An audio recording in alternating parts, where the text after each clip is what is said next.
আমি যদি তোর বাপ হয়ে থাকি, তুই যদি আমার সন্তান হও, তাহলে ইমানদারের সন্তান কেমনে বেনামাজি হয়, ইমানদারের মেয়ে কেমনে বেপর্দা হয়, ইমানদারের স্ত্রী কেমনে বেপর্দা হয়, ইমানদারের সন্তান কেন 24 ঘন্টা আল্লাহর নাফরমানি করবে? আপনি তারে আল্লাহ চিনাইতে পারলেন না, জীবনে কি চিনাইলেন? আপনি তাকে বানানেওয়ালা চিনাইতে পারলেন না। আহা বন্ধু, করলেনটা কি? আহারে বাপ, কি করলেন আপনি? কার জন্য সোফা বানাইলেন? কার জন্য খাট বানাইলেন? আপনার বানানো খাটে আপনার অসভ্য সন্তান সারা রাত উলঙ্গ ছবি দেখে। আপনার বানানো সোফাতে বসে আপনার স্ত্রী ছেলে মেয়ে রঙিন সিনেমায় নর্তকীর নাচ দেখে টেলিভিশনে বসে বসে। সফলতা এটা? এটা সফলতা? এটা কামিয়াবি আপনার? এটা কামিয়াবি? তো কি বুঝাইতে চাইলেন? এর দুর্বিবেক নাই বাবার? এতটুকু বিবেক হবে না?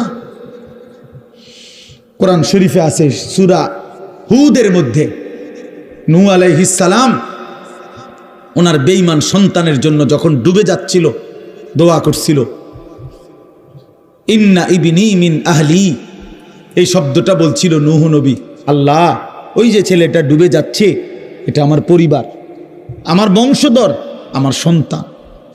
এই কদ্দুর কথা শুধু কইছে, এর দূরে শুধু কইছে, আর কিচ্ছু বলে নাই যে আল্লাহ তারে মাফ করে দেন, তারে মুক্তি দিয়া দেন, তারে ডুবানির থেকে বাঁচায় দেন, কিচ্ছু কয় নাই। এই কথা এখানে শুধু কইছে, আল্লাহ ওই যে ছেলেটা আমার পরিবার, আমার সন্তান। মানে মনের আবেগে আর কিছু কইতেছে না। কোরআন শরীফে আছে আল্লাহ তাআলা কোরআনের আয়াত নাজিল করছে, আল্লাহ ওয়াহি নাজিল করছে, ইয়া নূহ, হে নূহ, ইন্নাহু লাইসা মিন আহলিক, সাবধান, ওটা তোমার সন্তান না। সরাসরি কোরআন শরীফ, এটা তোমার সন্তান নয়। ইন্নাহু আমালুন গায়রু সালিহ, এটা বেআমল, গায়রু সালেহ। আমলে সালেহকে কি বলে? নেক আমল বলে। তাহলে আমলে গায়রে সালেহ এটাতে কি বলে? বদ আমল। এটা আপনারা বুঝছেন না কথা? এটা সহজ কথা। আল্লাহ বলছে ও বদ আমল, ও নাফরমান, অতএব ও আপনার সন্তান না। এজন্য আমি পরিষ্কার ছেলেদেরকে বলি, বাবা তোরা যারা বেনামাজি, তুই মুসলমানের সন্তান না। মনে রাখিস বেটা, তুই লাওয়ারিস, তুই বেওয়ারিস, তোর কোনো মা নাই, তোর কোনো বাবা নাই, তোর কোনো পিতৃ পরিচয় নাই। মোবাইলের ওই নর্তকী তোর পরিচয়, মোবাইলের ওই উলঙ্গ নারী তোর পরিচয় হইতে পারে না। তুই কোনো মুসলমানের বাচ্চা না, ইমানদারের সন্তান নাফরমান হয় না। মনে রাখো। দেখো নারী, দেখো আরো দেখো, 16 বছর বয়সেই এত নারী দেখে ফেললা, 18 বছর বয়সেই এত উলঙ্গ ছবি দেখে ফেললা, বাকি জিন্দিগি কি করবা? বাকি জীবনটা কি করবা? সব তো দেখেই লাইলা, সব তো দেখেই ফেললা, পৃথিবী তো বগে করে ফেললা। এবার লাথি দিয়া ফেরেশতা জাহান্নামে ফেলানো ছাড়া আর বাকি কি? সব তো দেখেই লাইলা।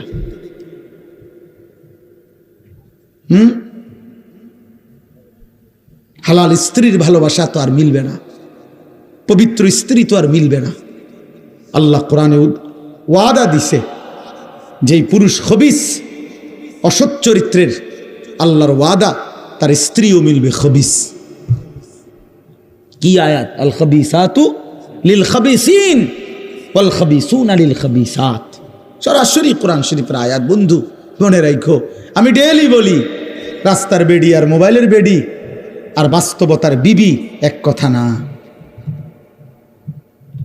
রাস্তার নারী 2 নম্বর হইলে তোমার সমস্যা নাই, মোবাইলের নর্তকী 3 নম্বর হইলেও তোমার সমস্যা নাই। কিন্তু তোমার বউ যদি 2 নম্বর হয়, চরিত্রহীন হয়, তুমি বুঝবা দুনিয়া কারে বলে। তোমার হায়াতই তখন হয়ে যাবে জাহান্নামের টুকরা।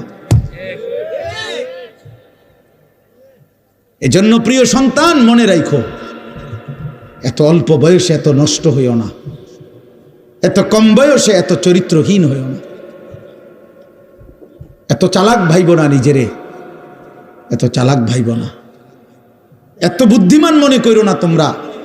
তোমরা অনেক চালাক মনে করতেছো নিজেরে। কেন? বাপে কিছু কয় না, মায়ে কিছু বলে না। আহা, আমি আজকেও বলছি সাদ ভাই, আমার জীবনের সবচেয়ে আশ্চর্য লাগে, আহারে একটা ছেলের 18 বছর বয়স, এক ওয়াক্ত নামাজ পড়ে না, সারাদিন মোবাইল, চুলের বাহার, সারাদিন বন্ধুদের আড্ডায় শেষ। একটা মা, আপন মা, বাপ, আত্মীয় স্বজন, পাড়া পড়শি কেউ তারে কদ্দুর ডাকে না।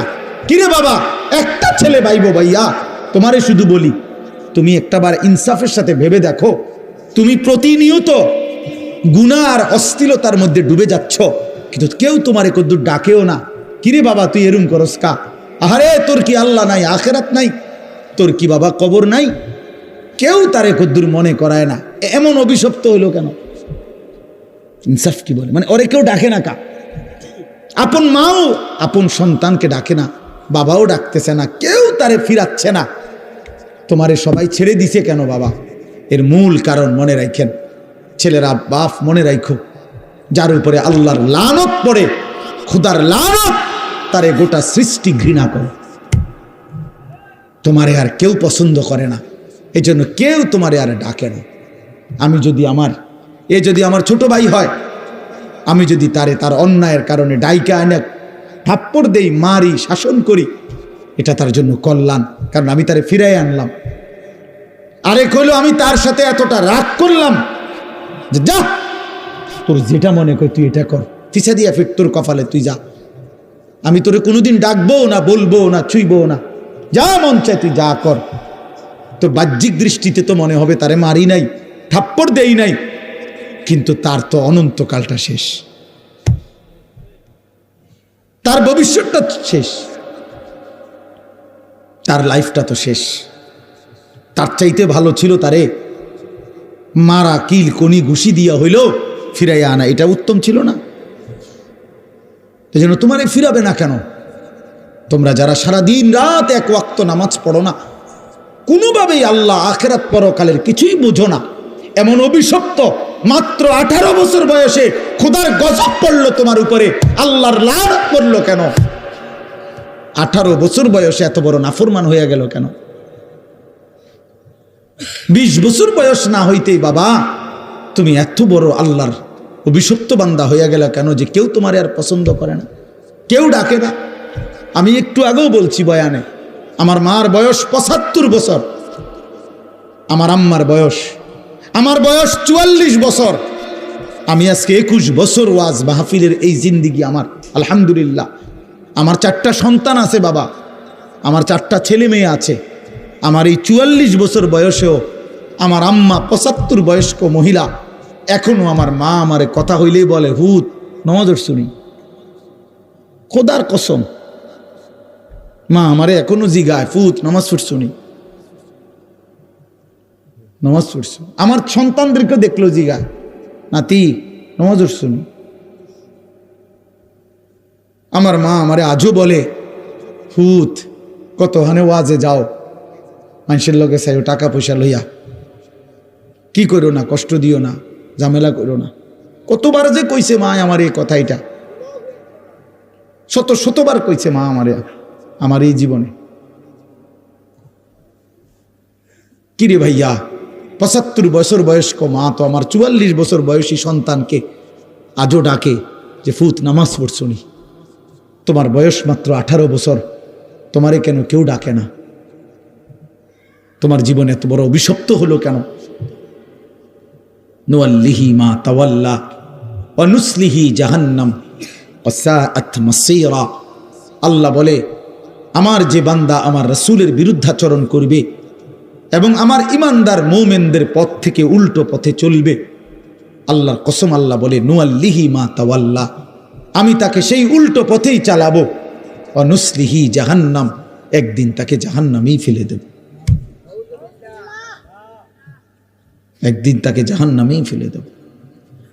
ওয়ালা তাকুনু কাল্লাযীনা নাসুল্লাহ ফাআনসাহুম আনফুসাহুম।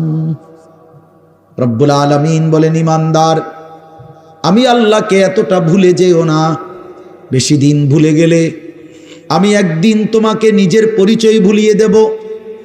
আত্মপরিচয় ভুলে যাবা বান্দা, আর কোনোদিন মনে পড়বে না তুমি মুসলমান, আর কোনোদিন মনে পড়বে না তোমার কবর আছে, হাসর আছে, আখিরাত আছে, আর কোনোদিন পরকাল ভুলে দেব। ব্যস্ততম এই দুনিয়ায় কারাকারি কামরা কামড়ি করতে করতে, দুনিয়া কারাকারি করতে করতে, দুনিয়ার নেশায় পড়ে থাকতে থাকতে একদিন কবরে পৌঁছায় দেব, আখিরাত ভুলায় দেব। আল্লাহকুমুত তাকাসুর হাত্তা যুরতুমুল মাকাবির। আল্লাহ বলে বান্দা দুনিয়া বাড়ানোর নেশায় আখিরাত ভুলে গেলা, কিন্তু মনে রেখো এরই মাঝে একদিন কবরস্থানে পৌঁছে যাবা, ঠিকই একদিন কবরস্থানে চলে আসবা। কাল্লা সাউফা তা'লামুন, সেদিন কবরে আসলেই আমি আল্লাহ তোমাকে বুঝিয়ে দেব আমার প্রতিটা নাফরমানির শাস্তি। এজন্য প্রিয় বন্ধু, আমার মূল বক্তব্য এবার ইনসাফের সাথে বুঝেন। সবাই আলহামদুলিল্লাহ মনোযোগী হয়েছেন, আমরা কম হই কিন্তু মনোযোগী হইছি। এই যে আন্তরিকতা নিয়ে এখন শুনতেছেন, এবার একবার এতক্ষণের ধমকা ধমকি মূল মাকসাদ, দোস্ত খোদার কসম আমি কোনো কারোর সাথে ঝগড়া করে বসছি না। ঝগড়া করে বসছি ভাইয়া এমন তো না যে কারোর সাথে আমার কাজ্জা ঝগড়া হয়েছে। এই এতগুলো ধমকের মাকসাদ তো ফিরাইতে চাই, তোমার বিবেক জাগাইতে চাই, ইমানদারের বিবেক জাগাইতে চাই। এই জন্য এতগুলো শক্ত কথা বললাম। অর্থ হইল দিলটা জাগুক, ইনসাফ আসুক, বিবেক আসুক, জাগুক। তো যদি আমরা বুঝি আমরা মুসলমান, আমরা মোমেন, তাইলে বাপ আমাদের জিন্দিগি আখিরাত, আমাদের জীবন দুনিয়া না। দুনিয়া আমাদেরকে অল্প সময়ের জন্য দেওয়া হয়েছে, মূলতই আমাদের যাবতীয় হাসি কান্না আনন্দ বেদনা, আমাদের জিন্দিগির যাবতীয় প্রস্তুতি খোদার কসম আখিরাতের জন্য। আখিরাতের জন্য আমাদের সত্যিকার অর্থে আমরা একটা মিনিট আমার শায়েখ আরিফ বিল্লাহ হাকিমুন নফস আল্লামা মুফতি মুশতাকুন নবী কাসিমি হুজুর আমার মাদ্রাসায় কয়দিন আগে বয়ান করছিলেন। 8ই ফেব্রুয়ারি আমি আমার মাদ্রাসায় কিশোর যুবক ছেলেদের জন্য আলাদা ইসলাহি মজলিসের আয়োজন করছিলাম বয়ানের। 16 বছর থেকে 30 বছর বয়সী, শুধু এই বয়সী ছেলেদের জন্য প্রায় 600 ছেলে উপস্থিত হয়েছিল। তখন হজরত বলছিলেন ওইখানে বয়ানে যে ভাইয়া আমাদের জিন্দিগি দুইটা, আমাদেরকে আমাদের আল্লাহ দুনিয়া ছাড়তে বলে নাই, আখিরাত ভুলতে বলে নাই, দুনিয়া বাদ দিতে বলে নাই। আল্লাহ ওয়ালা তানসা নাসিবাকা মিনাদ দুনিয়া, আল্লাহ বলছে বান্দা দুনিয়া ভুলে যেও না। আমি বাজার ব্যবসা হাট ঘাট চাকরি ক্ষেত খামার স্ত্রী সন্তান ঘর পরিবার ঘুম আহার নিদ্রা আমি কোনোটাই বাদ দিতে বলি নাই বান্দা, ছাড়তে বলি নাই। আমি আল্লাহ তোমাদের জিন্দিগি বানাইছি দুইটা, একটা হলো দুনিয়া আর একটা হলো আখিরাত। দুনিয়া তুমি কর্ম করবা আর আখিরাতের জন্য আমল করবা। দুনিয়া কর্ম, আখিরাত তোমার ধর্ম। দুনিয়ার জন্য করবা কর্ম, আখিরাতের জন্য করবা ধর্ম। তো ধর্ম এবং কর্ম, কর্ম এবং ধর্ম মিলবে, তোমার গন্তব্য জান্নাতে হবে। তাইলে এখন হুজুর একটা আশ্চর্য সুন্দর কথা কইছে যে আল্লাহ বলছে বান্দা দুনিয়া তোমার কর্ম, আখিরাতের জন্য তোমার ধর্ম। কিন্তু আখিরাত লম্বা সময়, দুনিয়া স্বল্প সময়। নবীজি সাল্লাল্লাহু আলাইহি সাল্লাম বলছেন একটা সাগরের মধ্যে যদি কেউ নিজের আঙ্গুল চুবায় ভিজায়, তো আঙ্গুলের অগ্রভাগে যেটুকু পানি এটুকুই হলো দুনিয়া, আর সাগরের বাকিটা পানি আখিরাত। তাইলে আখিরাত লম্বা না দুনিয়া লম্বা বলেন? কিন্তু মজার বিষয় হলো লম্বা হলো আখিরাত, স্বল্প হলো দুনিয়া। কিন্তু আল্লাহ তাআলা আমার হায়াত, আমার সময় স্বল্প দুনিয়ার জন্যই দিয়েছেন বেশি, আর অনন্তকালের আখিরাতের জন্য আমল চাইছেন অল্প অল্প। সকাল 6টা বাজে 4 রাকাত ফজরের নামাজ, তাহলে 10 মিনিটের বিষয়। আবার দুপুর 1:30টা বাজে 10 রাকাত জোহরের নামাজ, 20 মিনিটের সময়। তাইলে ধরে নিলাম সকাল 6টার পরে 7টা 8টা 9টা 10টা 11টা 12টা 1টা, প্রায় 7.5 ঘন্টা পরে আবার 20 মিনিট। তাহলে সকালের 10 মিনিট আর দুপুরের 20 মিনিট, এই হলো 30 মিনিট। মনে করেন আখিরাতের জন্য, আর 7.5 ঘন্টা আমার দুনিয়ার কর্মের জন্য। তাহলে স্বল্প সময়ের দুনিয়ার জন্য আমারে সুযোগ দিলেন বেশি, অনন্তকালের আখিরাতের জন্য আমলের জন্য চাইলেন আমার কাছে অল্প সময়, এটাও আল্লাহর জন্য আমরা দেব না? এটা ইনসাফ হইল? এটা বিবেকের দাবি হইল ভাইয়া? অতএব আমি অনুরোধ করছি, মেহেরবানি করে আমরা ভাবতে শিখি। তাইলে শেষ, আমার কথা শেষ, আর অল্প একটু কথা। তাইলে আমি বলতে চাচ্ছি, আমরা যদি বুদ্ধিমান হইতাম তাইলে দুনিয়া আমাদের সুন্দরী চলে, আখেরাত সাথে নিলে দুনিয়া লস হয় না। আখেরাত সাথে নিলে 5 ওয়াক্ত নামাজ যদি কেউ মজবুত সিদ্ধান্ত নেয়, এটা কঠিন কিছু না। হালাল উপার্জনের কেউ সিদ্ধান্ত নিলে এটা কঠিন কিছু না। চরিত্র হেফাজতের সিদ্ধান্ত নিলে খোদার কসম এটা কিছুই না। আল্লাহ তাআলা হাদিসে কুদসিতে আছে, ওয়াদা দিছে, কেউ যদি আমি আল্লাহর ভয়ে চোখ হেফাজত করে, আমি তার দিলের মধ্যে ইমানের এমন স্বাদ দেব যে নগদ ইমানের মজা সে পাইতে থাকবে।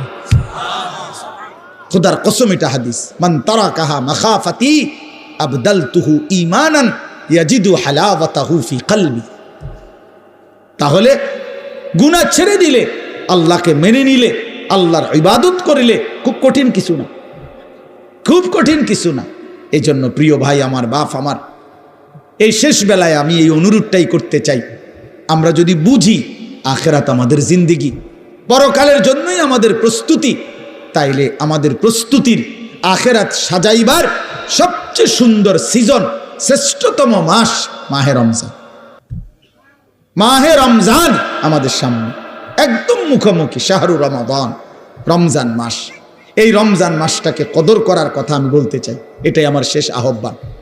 কেউ যদি বুঝি আমরা আমার আখিরাতি মূল, আমার দুনিয়া সামান্য, তাহলে আমাদের উচিত মাহে রমজানের প্রস্তুতি নেওয়া, মাহে রমজানের প্রস্তুতি নেওয়া।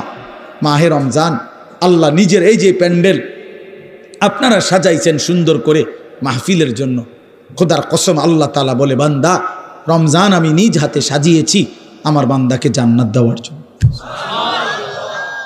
জাহান্নাম থেকে বাঁচাবার জন্য। যদি বলি আল্লাহ কেমনে সাজাইলেন, আল্লাহ তাআলা বলেন, শুনো আমার সাজানোটা তোমরা শুনো। 1, আমি আল্লাহ জান্নাতের সব দুয়ার খুলে দিয়েছি। 2, জাহান্নামের দরজাগুলো বন্ধ করে দিয়েছি। 3, সমস্ত শয়তান এবং দুষ্ট জিন শেকলে বন্দি করে দিয়েছি। এবার আসো রমজানের ভিতরে, আমি আল্লাহ তাআলা রমজানের প্রথম দশক রহমত দ্বারা সাজিয়েছি, মাঝের দশক মাগফিরাত দ্বারা সাজিয়েছি, শেষ দশক নাজাত দ্বারা সাজিয়েছি। এবার আসো ইবাদত, সারা বছরের ইবাদতের সাথে আমি আরো নতুন নতুন কতগুলো ইবাদত রমজানে যোগ করেছি। কি? 1 মাসের পূর্ণ রোজা, 1 মাসের পূর্ণ 20 রাকাত তারাবি, 1 মাসের জন্য ইফতার, 1 মাসের জন্য সাহারি। এই 4টা ইবাদত, ইফতারও ইবাদত, সাহারিও ইবাদত। সাহারি বুঝুন তো না, রাত্রির খাবার। এরপরে রোজাটাও ইবাদত, এরপরে 20 রাকাত তারাবিও ইবাদত।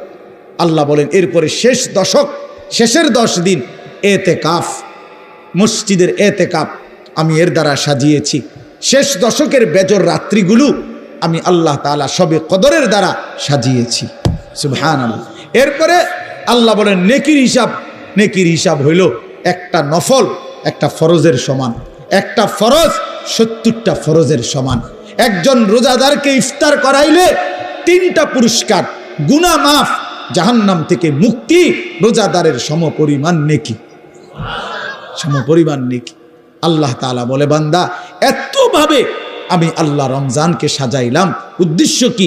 শুধু তোমাকে জান্নাত দেব, তোমাকে আমি জান্নাত দিতে চাই বান্দা, তুমি নেও বান্দা, লাআল্লাকুম তাত্তাকুন। আল্লাহ বলছে 1 মাসে মুত্তাকি বানিয়ে দেব, 1 মাসে তুমি আমার গুনাহ ছেড়ে দাও, আমার একটা রমজান তুমি কদর করো বান্দা, আমি তোমারে মুত্তাকি বানিয়ে জান্নাতি বানিয়ে দেব। এই জন্য আল্লাহ বলছে শাহরু রমাদান, যে আয়াতটা আমি পড়েছি, আল্লাহ নিজে রমজান মাস, এই শব্দ রমজান মাস আল্লাহ নিজে কোরআনে উল্লেখ করছে। এই জন্য রমজান মাস এটা উচ্চারণ হয় বছরে কত দিন জানেন? প্রতিদিন, প্রতিদিন, প্রতিদিন। কেমনে? কারণ 24 ঘন্টা পৃথিবীতে কোথাও না কোথাও আল্লাহর কোরআন তিলাওয়াত হয়। আর শাহরু রমাদান এই শব্দ অতএব জমিনে 24 ঘন্টায় কোথাও না কোথাও কারো না কারো জবানে উচ্চারিত হয়। সারা বছর রমজানের কথা আলোচিত হয়। নাহলে এই শব্দ শাহরু রমাদান যে কোরআন শরীফের শব্দ না, তাহলে এটা কেউ না কেউ তো পড়তেছে, কেউ সবক দিতে আছে, কেউ শুনানি চলতে আছে। মানে 24 ঘন্টা আল্লাহর জমিনে সারা বছর এক আওয়াজ উচ্চারিত হয়, রমজান মাস, রমজান মাস, রমজান মাস, শাহরু রমাদান। আল্লাহ এবার বলে, বান্দা শোনো, এই মাসের পরিচয় আমি বললাম, আমার পরিচয় আমি দেই আমার মাসের। আল্লাযী উনজিলা ফীহিল কোরআন, এটা সেই মাস যে মাসে কোরআন নাজিল করা হয়েছে। কোরআন নাজিল করাতে এই মাস দামি। আমার শায়েখ আল্লামা মুফতি মুশতাকুন নবী সাহেব বলে যে দেখো, একটি রমজানে কোরআন নাজিল হয়েছিল, প্রত্যেক রমজানে কোরআন নাজিল হয় না। কোরআন তো একটি রমজানে, নবীজির বয়স যখন 40, ওই সময়ে একটা রমজান কোরআন নাজিল হয়েছিল। কিন্তু ওই এক মাসে একবার কোরআন নাজিল হওয়ার কারণে কোরআনের বরকতে ওই মাস যতবারই পৃথিবীতে আসে ততবারই দামি হয়ে যায়। ওই একটি রাত শবে কদর, ওইটা তো একটা রাতে কোরআন নাজিল হয়েছিল, কিন্তু ওই রাত এটা এবার যতবারই আসে ঘুরে ঘুরে ততবারই ওই রাত দামি হয়ে যায়। এজন্য কোরআন যে রাতের সাথে একবার লাগছে, এই রাত আজীবনের জন্য দামি হয়ে গেছে। কোরআন যেই মাসের সাথে একবার লাগছে, ওই মাস আজীবনের জন্য দামি হয়ে গেছে। কোরআন যেই বান্দার জীবনে একবার লাগবে, ওই বান্দাও আজীবনের জন্য দামি হয়ে যায়, দামি হয়ে যায়। হুদাল লিন্নাস ওয়া বাইয়িনাতিম মিনাল হুদা ওয়াল ফুরকান। আল্লাহ বলেন, আমার কোরআনের 3টা বৈশিষ্ট্য। একটা হলো সারা পৃথিবীর মানুষের জন্য হেদায়েত। 2 নাম্বার হলো কোরআনের সমস্ত হেদায়েতের বাণী স্পষ্ট, কোনো অগোছালো, কোনো লুকোচুরি, কোনো সংক্ষিপ্ত অপূর্ণাঙ্গ কোনো কথা নাই, সব স্পষ্ট। আর 3 নাম্বার হলো কোরআনই হচ্ছে একমাত্র সত্য মিথ্যা, ন্যায় অন্যায়, জায়েজ না জায়েজ, হালাল হারাম, বৈধ অবৈধ, উচিত অনুচিতের মাপকাঠি। ফুরকান, ফুরকান।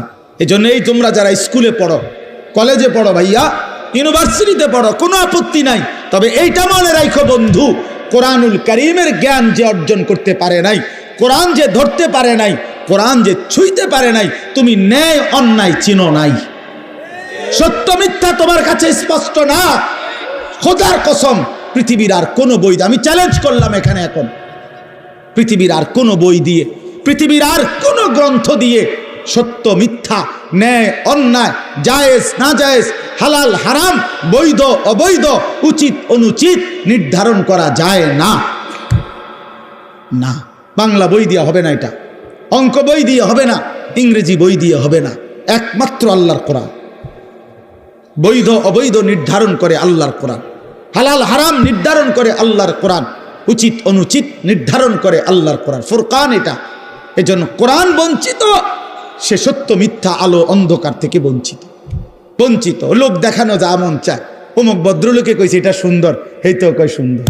ইয়াহুদির বাচ্চা কইছে এটা চমৎকার, হেও কয়টা চমৎকার। খ্রিস্টানের বাচ্চা কইছে এটা যৌক্তিক, হেও কয়টা যৌক্তিক, হেও কয়টা যৌক্তিক। কারণ তার কাছে তো মূল কষ্টি পাথর আল্লাহর কোরআন নাই। এবার যেই বেঈমান যেটা কয় ওইটাই ভাল লাগে।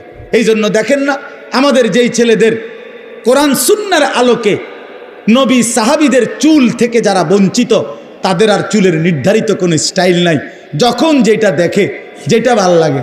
দেখেন, যারা নবী এবং সাহাবী আউলিয়াদের পরনের পোশাক থেকে বঞ্চিত, তাদের আর নির্ধারিত কোনো প্যান্ট আর শার্টের মডেল নাই, যখন যেটা ভালো লাগে ওইটাই কিনবে, যখন যেটা চলাফেরা ভালো লাগে সেটাই ভালো লাগে।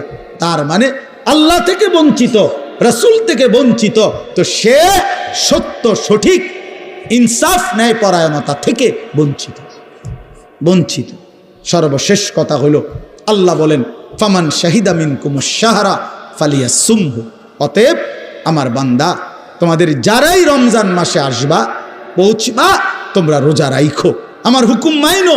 আল্লাহ বলেন, আল্লাহ যেন মহব্বত করে বলছে, বান্দা রোজা রাইখো, বান্দা আমি তোমারে মুত্তাকি বানাবো, আমি তোমারে জান্নাতি বানাবো, আমি তোমারে জান্নাতি বানাবো। এই জন্য দোস্ত, এই শেষ বেলায় আমার এই শেষ কথা এটাই, আমাদের সামনে মাহে রমজান। তোমরা যারা কিশোর নওজোয়ান আছো বাপ, তোমাদের কাছে অনুরোধ, রমজানকে মনে করে সামনে রেখে তোমরা তোমাদের জিন্দিগি বদলাও। এই জীবন এভাবে চললে হবে না ভাইয়া, তুমি সুখ পাইবা না। কোনো বেঈমান দুনিয়াতে ইজ্জত পায় না, আখেরাতে তো কিছুই নেই। কোনো সুদখোরকে কেউ সম্মান করে না, কোনো চরিত্রহীন লম্পটকে কেউ সম্মান করে না ভাইয়া, কেউ রে না। মানুষ মন্দকে মন্দই বলে, মানুষ উত্তমকে উত্তমই বলে। কোনো লম্পট চরিত্রহীন, কোনো মদখোর গাঁজাখোরকে কেউ জোনায়েদ বাগদাদি বলে না, কেউ বাইজিদ বুস্তামি বলে না, বাটফারকে বাটফারই বলে, নেককারকে নেককারই বলে। মানুষ আলোকে আলো বলে, অন্ধকারকে অন্ধকার বলে। এখন যে কোনো মানুষকে জিজ্ঞাসা করলে সে বলবে অন্ধকার। দিনের আলোকে দিনের আলোই বলে, এজন্য সাদাকে মানুষ সাদাই বলে, কালোকে মানুষ কালোই বলে। তার মানে আমরা আরবিতে পড়ছি অফিকা উয়ুবুন ওয়ালিন্নাসে আয়ুনুন, তোমারও দোষ আছে, মানুষেরও চোখ আছে। এটা আরবি প্রবাদ। তার মানে তুমি ভাইব না তুমি বুদ্ধিমান, বাকিরা বোকা না। সবাই ভাতে খায়, তুমি কেবল ভাত খাও, বাকিরা সবাই সিরা খায়। বিষয়টা এমন না, সবাই ভাতেই খায়, কাজে বুঝবে না কেন? আল্লাহ নবী সাল্লাল্লাহু আলাইহি সাল্লাম বলছেন, অন্ধকারে একাকিত্বে যে গুনাহ করে, খোদার কসম, আল্লাহ নবী বলছে দিনের আলোতে আল্লাহ তাআলা তার চেহারার মধ্যে সেই অপরাধের চিহ্ন ভাসিয়ে দেয়। এজন্য মানুষ দেখলেই কয় নাফরমানি তো করছে, গাঁজা তো খাইছে, নেশা তো করছে গোপন কোনো জায়গায়, কিন্তু বাইরে হইলে মানুষ চেহারার দিকে তাকাইলেই বলে, দেখতেই বোঝা যায় ফুট্টাখোর।